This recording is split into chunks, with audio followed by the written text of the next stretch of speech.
मध्य प्रदेश में जबलपुर से मंडला की ओर जाने वाले नेशनल हाईवे पर जबलपुर से करीब 20 किलोमीटर दूर बरेला शहर के वार्ड नंबर 15 में 40 वर्षीय दीपा मेहरा उर्फ बबली अपनी 20 साल की बेटी निशा के साथ रहती थी। बरेला शहर के पास में ही गांव टेम्बरभीटा में बबली का मायका था। बबली ने वहीं के रहने वाले संदीप जारिया के साथ अपनी बेटी निशा का रिश्ता तय कर दिया था और मार्च 2022 में उन दोनों की शादी होने वाली थी। शादी तय हो जाने के बाद संदीप और निशा के बीच मोबाइल पर बातचीत होती रहती थी और 27 सितंबर को भी संदीप से बात करते समय निशा ने अचानक बाहर बरामदे में किसी के आने की आहट सुनी। उसने संदीप से कहा कि शायद कोई घर पर आया है, इसलिए मैं तुमसे बाद में बात करती हूँ। इतना कहकर निशा ने फोन काट दिया। इसके बाद जब काफी समय तक भी निशा का फोन नहीं आया तो संदीप ने ही दोबारा निशा को फोन किया, लेकिन तब उसे निशा का नंबर बंद मिला। पहले तो संदीप ने सोचा कि शायद बैटरी डिस्चार्ज हो गई होगी, लेकिन रात के 12 बजे तक कई बार फोन करने पर भी निशा का फोन स्विच ऑफ ही आ रहा था। इसलिए संदीप परेशान हो गया था और फिर अगले दिन संदीप की नींद उसके फोन की घंटी बजने से खुली। फोन पर बबली के पिता चंद्रभान थे। उन्होंने भी संदीप को यही बताया कि निशा और बबली का फोन नहीं लग रहा है। साथ ही उन्होंने संदीप से पूछा कि क्या कल रात उसकी निशा से बात हुई थी। संदीप को चंद्रभान की बात सुनकर बीती रात निशा का फोन स्विच ऑफ होने की बात याद आ गई। बबली के पिता चंद्रभान टेम्बरभीटा गांव में ही रहते थे, जो बरेला से केवल 5 किलोमीटर की दूरी पर ही था। क्योंकि निशा का फोन स्विच ऑफ आने पर वो काफी चिंतित हो गए थे, इसलिए उन्होंने अपने छोटे भाई के बेटे आशीष को बरेला चलने को कहा। इसके बाद वो दोनों बरेला पहुंच गए। वहां पहुंचकर उन्होंने देखा कि जिस घर में बबली अपनी बेटी निशा के साथ रहती थी वहां ताला लगा हुआ है। उसी घर से सटे दूसरे मकान में बबली की देवरानी मालती भी रहती थी। चंद्रभान और आशीष जानते थे कि काफी समय से बबली और मालती के बीच बोलचाल बंद है, लेकिन फिर भी उन्होंने मालती के घर का दरवाजा खटखटाया। अंदर से आवाज आई कि कौन है। चंद्रभान ने तेज आवाज में बोलते हुए मालती से निशा के बारे में पूछा तो चंद्रभान की आवाज सुनकर मालती ने घर का दरवाजा खोले बिना ही अंदर से बोल दिया कि उसे उन दोनों के बारे में कुछ नहीं पता। इसके बाद चंद्रभान और आशीष ने आस पड़ोस के दूसरे लोगों से भी पूछताछ की। अधिकतर पड़ोसियों ने बताया कि बबली और उसकी बेटी निशा बीती रात 8 से 9 बजे तक तो अपने घर में ही देखे गए थे और उनके कमरे से टीवी चलने की आवाज भी आ रही थी, लेकिन उनके अचानक कहीं चले जाने के बारे में पड़ोसियों को कोई जानकारी नहीं थी। और अब दिन पूरी तरह से निकल चुका था। साथ ही बरेला के इस पूरे वार्ड में मां बेटी के रात से गायब होने की खबर फैल चुकी थी। चंद्रभान ने बिना देरी किए बरेला पुलिस थाने में उन दोनों के गायब होने की रिपोर्ट लिखाने के लिए कहा। तब तक निशा का मंगेतर संदीप भी वहां पहुंच गया था। बरेला पुलिस ने चंद्रभान और संदीप को पहले अपने रिश्तेदारों के यहां तलाश करने की सलाह दी। चंद्रभान के साथ उसका भतीजा आशीष और संदीप के अलावा दूसरे रिश्तेदारों ने भी निशा और बबली के बारे में पता लगाना शुरू किया। उन्हें ढूंढते ढूंढते कई दिन बीत गए, लेकिन फिर भी उनका कुछ पता नहीं चला। इसके बाद चंद्रभान ने थाने जाकर बबली और निशा की गुमशुदगी की रिपोर्ट दर्ज कर पुलिस पर उन्हें तलाश करने का दबाव बनाया। लेकिन 1 सप्ताह बीत जाने के बाद भी जब पुलिस निशा और बबली को ढूंढने में असफल रही तो बबली के मायके वालों ने नाराज होकर डीएसपी और एसपी से लेकर सीएम हेल्पलाइन तक में शिकायत दर्ज करा दी। उन्होंने सीधे सीधे स्थानीय पुलिस के खिलाफ भी शिकायत कर दी। इधर इस घटना को लेकर मेहरा समाज के लोगों ने भी पुलिस प्रशासन के खिलाफ मोर्चा खोल लिया था। पुलिस की नाकामी के खिलाफ स्थानीय लोगों ने ज्ञापन देकर बरेला में नेशनल हाईवे पर चक्का जाम करने की चेतावनी दे दी। इसके बाद पुलिस के आला अधिकारी हरकत में आए, क्योंकि बरेला थाने में टीआई के ना होने की वजह से एसआई मुनेश लाल कोल के पास पुलिस थाने की जिम्मेदारी थी। इसलिए इस मामले की गंभीरता को देखते हुए जबलपुर एसपी सिद्धार्थ बहुगुणा ने बरेला पुलिस थाने की कमान एक तेज तर्रार डीएसपी अपूर्वा किलेदार को सौंप दी। अपूर्वा किलेदार ने क्राइम ब्रांच और बरेला पुलिस के साथ मिलकर इस मामले की तफ्तीश नए सिरे से शुरू की। उन्होंने जांच की शुरुआत बबली और निशा के घर से ही की। इस कार्रवाई में 2 अक्टूबर 2021 को डीएसपी ने बरेला थाना स्टाफ और फॉरेंसिक टीम के साथ निशा के घर पहुंचकर उनके कमरे का ताला खुलवाया। कमरा पूरी तरह से व्यवस्थित था, लेकिन किचन में खराब हो चुके खाने से दुर्गंध आ रही थी। फॉरेंसिक टीम ने किचन में देखा तो वहां पर पका हुआ खाना पड़ा था, और ये देखकर सभी इस बात से हैरान हो गए थे कि जब उन्होंने खाना बनाया था तो आखिर वो दोनों बगैर खाना खाए अचानक कहां चली गई थी। लेकिन फिर बबली के चचेरे भाई आशीष ने पुलिस को बताया कि जिस दिन वो मालती से बबली और निशा के बारे में पूछने गए थे, तो तब मालती की बेटी ने उन्हें बताया था कि रात में हमारे घर पर संजू चाचा के साथ 2 लड़के आए थे और हमारे सोने तक भी वो लोग घर पर ही थे। ये जानकारी पुलिस के लिए इस केस में बहुत महत्वपूर्ण कड़ी थी। डीएसपी ने उनसे पूछा कि ये संजू कौन है? आशीष ने कहा कि सर, इसका जवाब तो मालती ही दे सकती है। और इस तरह पुलिस की जांच की सुई बबली की देवरानी मालती की ओर घूम गई। इस बारे में सीधे मालती से पूछताछ करने के बजाय पुलिस ने पहले पड़ोस के लोगों से संजू के बारे में पता लगाया। जांच में पता चला कि उसका पूरा नाम संजू त्रिपाल है और वो दूसरी जगह का रहने वाला है, लेकिन अक्सर वो इस मोहल्ले में आता रहता था। अधिकतर लोगों ने संजू के बारे में यही बताया कि मालती और संजू के बीच अवैध संबंध हैं और वो उसी से मिलने मोहल्ले में आता है। इसके बाद पुलिस सीधे मालती के घर पर पहुंची और पुलिस ने मालती से जानकारी लेने की कोशिश की कि जब उसके और बबली के बीच इतना करीबी रिश्ता है तो फिर उनकी आपस में क्यों नहीं बनती। मालती ने बताया कि उनके विचार और व्यवहार एक दूसरे को पसंद नहीं थे, इसीलिए उनके साथ मेरी बोलचाल बंद थी। और संजू के बारे में पूछने पर मालती ने बताया कि वो उसके पति का दोस्त है। चूंकि पति कामकाज के सिलसिले में हमेशा बाहर ही रहते हैं और ससुर बहुत बूढ़े हैं, इसलिए संजू उसके पति के कहने पर उनके परिवार का ध्यान रखता है। पुलिस के लिए मालती से की गई ये पूछताछ बहुत महत्वपूर्ण साबित हुई। फिर उसी दौरान पुलिस ने संजू और मालती के मोबाइल फोन की कॉल डिटेल्स निकलवाई, जिससे पता चला कि पिछले 4 दिनों से दोनों के बीच घंटों घंटों बातचीत हुई थी। साथ ही पुलिस को एक मुखबिर ने सूचना दी कि संजू अपने साथियों के साथ 3 अक्टूबर को मालती के घर आया था। इसके बाद डीएसपी अपूर्वा ने एक महिला कांस्टेबल को सादे कपड़ों में मालती के घर पर तब भेजा जब मालती अपने घर पर नहीं थी। उस कांस्टेबल ने मालती की बड़ी बेटी से पूछताछ की तो उससे पुलिस को एक चौंकाने वाली जानकारी मिली। मालती की बेटी ने बताया कि 27 सितंबर की रात को उनके घर संजू चाचा के साथ 2 लड़के आए थे और मम्मी ने हमें खाना खिलाकर जल्दी सुला दिया था, लेकिन संजू चाचा और वो दोनों लड़के देर रात तक हमारे घर पर ही थे। मालती की बेटी ने आगे बताया कि सुबह सोकर उठने के बाद जब मैंने देखा तो बड़ी मम्मी बबली के घर पर ताला लगा हुआ था। मैंने सोचा कि शायद बड़ी मम्मी निशा दीदी को लेकर नाना जी के घर गई होंगी। लापता मां और बेटी के बारे में पुलिस को अब कई तरह की जानकारियां मिल चुकी थीं, जिसके मुख्य केंद्र संजू और मालती ही थे।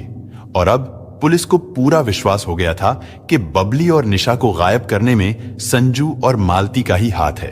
इसके बाद पुलिस ने शक के आधार पर संजू और मालती को पूछताछ के लिए 4 अक्टूबर की सुबह 11 बजे थाने में बुलाया और उन्हें घंटों थाने में बैठाकर रखा गया। उस दौरान उनकी बेचैनी और घबराहट वाली गतिविधियों पर नजर रखी गई और फिर धीरे धीरे उन पर पुलिस की सख्ती बढ़ती चली गई। जब सख्ती बर्दाश्त से बाहर हो गई तो मालती ने अपना जुर्म स्वीकार कर लिया। इसके बाद पुलिस ने उससे सीधा सवाल किया कि तुमने उन दोनों को किस दुश्मनी के चलते गायब कराया है। इधर पुलिस की सख्ती के आगे संजू भी टूट गया था। संजू ने पुलिस को बताया कि उसने मालती के कहने पर बबली और निशा की हत्या कर दी है और उन दोनों के शव को उसने अपने गांव में ले जाकर दफना दिया है।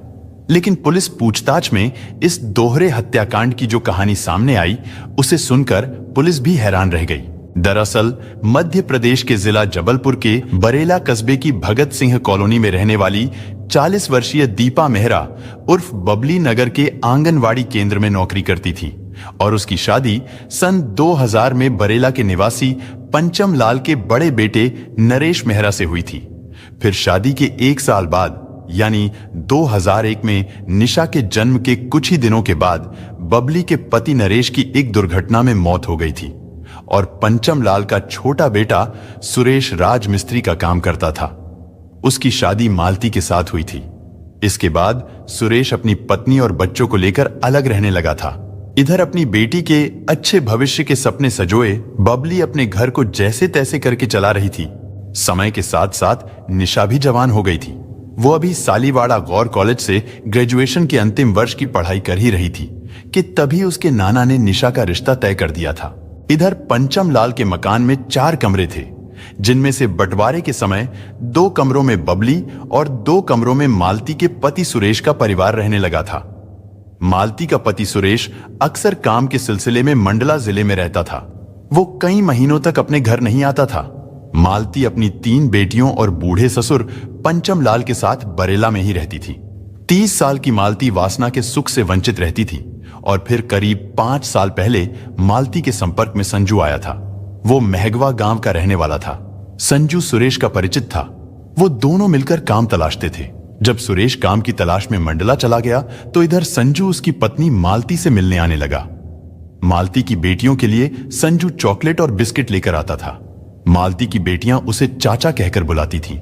मालती के ससुर पंचम लाल बहुत बूढ़े हो चले थे। उन्हें ठीक से सुनाई भी नहीं देता था और इस तरह संजू और मालती अकेले में मिलते रहे। फिर उन दोनों के बीच अवैध संबंध बन गए। उन्हें जब भी अपनी काम वासना की हसरतें पूरी करनी होती थीं, तब संजू बच्चियों को पैसे देकर कुछ खाने के लिए बाहर भेज देता था। इस घटना से करीब 4 साल पहले एक दिन दोपहर के 2 बजे का समय था। बबली आंगनवाड़ी केंद्र से अपने घर लौटी थी और घर की 4 दीवारी में बने दरवाजे से बबली जैसे ही घर के अंदर गई तो उसे मालती के कमरे से किसी व्यक्ति की आवाज सुनाई दी, जबकि उस समय उसके ससुर पंचम लाल भी घर पर नहीं थे। इसके बाद बबली जब अपने कमरे में गई तो उसे पास वाले कमरे से कुछ अजीब सी आवाजें सुनाई देने लगी। इसके बाद उसने अपने पर्स को टेबल पर रखा और वो बरामदे में आ गई। उसने देखा कि मालती के कमरे का दरवाजा अंदर से बंद है। इसके बाद बबली ने चुपके से दरवाजे में बनी झिरी से आंख लगाई तो अंदर का दृश्य देखकर बबली दंग रह गई। हालांकि बबली पिछले कुछ दिनों से देख रही थी कि मालती से मिलने एक युवक अक्सर आता रहता था, लेकिन जब उसके बारे में बबली ने देवरानी मालती से पूछा था तो उसने संजू को रिश्ते का भाई बताया। लेकिन उस दिन बबली ने अपनी आंखों से जो सच देखा उसे देखकर उसके अंदर आक्रोश भर गया था। इसके बाद बबली अपना सब काम छोड़कर मालती के कमरे के सामने ही कुर्सी डालकर बैठ गई और करीब आधे घंटे के बाद जब वो युवक मालती के कमरे से बाहर निकला तो बबली ने उसे पहचान लिया, क्योंकि वो कोई और नहीं बल्कि संजू ही था जिसे मालती अपना भाई बताती थी। दरअसल वही उसका प्रेमी था। बबली को संजू के बुरे चरित्र के बारे में पहले से ही मालूम था, क्योंकि वो शराब का शौकीन और क्रिमिनल माइंड का था। संजू एक बार पहले भी अपने गांव की एक लड़की को लेकर भाग चुका था और उस लड़की का फिर कभी पता नहीं चल पाया था कि वो लड़की कहां है। खैर, 34 वर्षीय संजू शादीशुदा होने के साथ ही 2 बेटियों का बाप भी था और जब बबली ने मालती से संजू के उसके कमरे में होने की बात पूछी तो मालती ने अपनी गलती मानने के बजाय उसे ही भला बुरा कहना शुरू कर दिया। इसके बाद बबली ने संजू और मालती के नाजायज संबंधों की बात अपने ससुर पंचम लाल को भी बता दी थी, जिसकी वजह से मालती अपनी जेठानी बबली से नाराज हो गई थी और उस दिन के बाद से मालती ने बबली से बात करनी बंद कर दी थी। इसके बाद तो संजू बेखौफ मालती के घर पर आकर रंगरलियां मनाने लगा था।